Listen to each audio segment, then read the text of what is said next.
Welcome everybody to another episode of Dave's Movie Dailies. It is early. I was supposed to do the video daily that I was supposed to do yesterday because I said I was going to do a two-parter, but I didn't get a chance to do it, and it's early morning. I decided to do it now, get it over with. So it's not a movie that what I'm going to talk about. It's going to be a TV show that I'm talking about that had I guess it was brought on to streaming finally, so it's Raw on Netflix. So I'm gonna read a little bit of the history behind it and all this other stuff, which it's like a brand new staple in the whole WWE universe. So for for more than 30 years, okay. Sounds like I'm starting a movie for more than 30 years.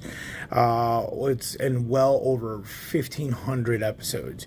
Raw has been the WWE foundational show. So everything else has just like spun off of it, like SmackDown, NXT, all these other different. They've had so much different types of entertainment, but it spun off of Raw. Raw was the original staple to the WWE universe.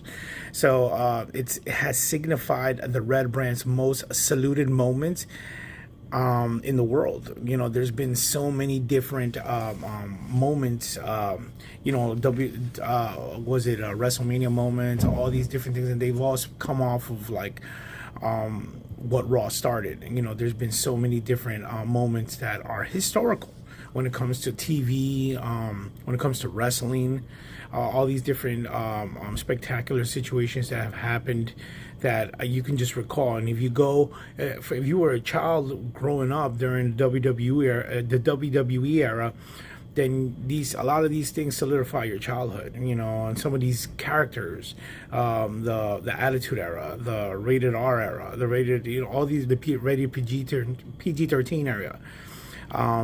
It's just the ruthless aggression era. There's been so many different moments in the WWE that kind of solidify your own childhood. The series has earned its distinct hour in being the longest episodic TV show. So yes, this has been years. You know, I always thought that Simpsons was one of the biggest season-based shows, but no, Raw probably beats it. It's so far so long. I remember watching the original episode back when I was a child, and I'm 43 years old, so you can see that it's been years. That's just me. I'm not old, okay.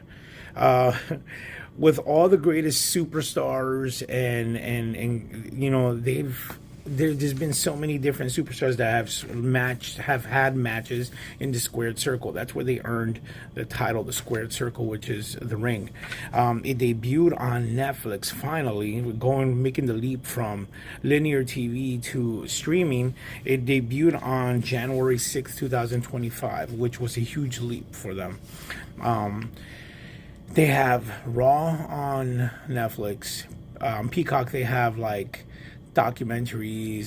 They show the pay-per-views on Peacock, and so it's like I hate that they have it all split up. I wish that they all had it in one, but that's how it is. The Raw on Netflix was in the Intuit Dome in Inglewood, California. And both Raw and SmackDown, because SmackDown is another part of the WWE SmackDown, performers all appeared. You know, they also had a lot of legendary, iconic characters come out. This was a huge leap, like I said, to from linear TV, which you have to wait for commercials and all this other stuff. I mean, I think Raw does also include commercials in it, but it's not as long as regular TV. Like, I think it used to be on USA. Right now, SmackDown is still on USA, from what I believe. So this was also the commencement of John Cena's farewell tour. So John Cena, as we know, is coming down to his final year of the WWE, and he's going to retire. Officially, and he's gonna, I guess, go into doing movies. Although I don't see him doing like grand movies, like winning Academy Awards. I don't know. I guess in time, he's a bad actor, but I guess his build and how courteous he is, and he's always on time. I guess that's earned him chance to go into movies and stuff. I mean, with Dave Bautista in movies, and so is The Rock. I think The Rock is probably the only one who actually has had. Right now, he's getting the chance of doing a dramatic piece with Martin Scorsese and Leonardo DiCaprio, so he might have a chance at showing his true acting ability. Just saw a movie called In the Lost Lands with Dave Bautista, which was horrendous, and everything that John Cena has done to date has been garbage, except comedy movies. When he does comedy movies, those are actually pretty good. But dramatic movies, horrible. So moving on. Yeah, so as you know, as I stated before, the legends that appeared in this specific episode of Raw was The Rock. Obviously, he made an appearance. You had The Undertaker and Hulk Hogan. I still don't understand why the Hulk Hogan's getting all the hate that he's been getting. Yes, he did some comments back in the day of some racist stuff and everything, but it's like, dude, if we've forgiven certain people for certain things, like, he's not coming back to wrestling. He just does appearances. It's like, but then again, there's those people who still kiss his butt when they see him. Oh my God, we hate him, but they still kiss his butt and they run to get his autograph and all this other stuff, which is ridiculous. There was 4 matches that happened within the confines of this episode, and Rhea Ripley ended up attaining the belt once again off of Liv Morgan. So, you know, we had some kind of, a lot of people hated it because they said that it was just acting and all this other stuff, but that's what usually wrestling is. You know, you're setting up for the next pay-per-view or whatever the case, and they wanted this to be big. So, and it was on Netflix, so they can curse and they can do stuff that they can get away with that they couldn't get away with on linear TV, like I said.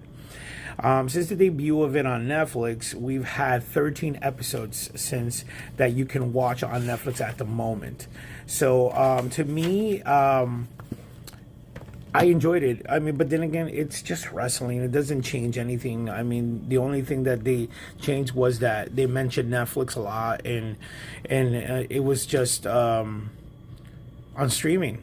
I mean, it didn't change much about it. They made it more of a special thing, but that's what they usually do when it's like when it reaches a Trimark or something like that or a pinnacle on WWE. They always try to make it bigger than it really is. But yeah, I can't really say it's 1 to 10. I mean, this episode I personally thought it was a 10 because it's just, I mean, it's Raw on wrestling. It's Raw on Netflix. That's all it is. It's nothing big, nothing like that. If you're into wrestling or if you're into that type of stuff, then, you know, check it out. If not, then by all means. I just found out that AEW is on Max. So, but AEW, it went from being to... But yeah, this is Dave D. Saint with another Dave's Movie Dailies. Well, in this case, it's Dave's Show Dailies. I'm playing around with doing more of these. I'm going to be doing a lot of more, not just new things. I'm going to be doing old classics and stuff and Broadway shows. You know, I'm going to be talking about Broadway shows. I'm going to be talking about any event that I go to, you know, that I recommend or I don't recommend at this moment. I recommend Raw. You can watch it on Netflix. All right. Until next time.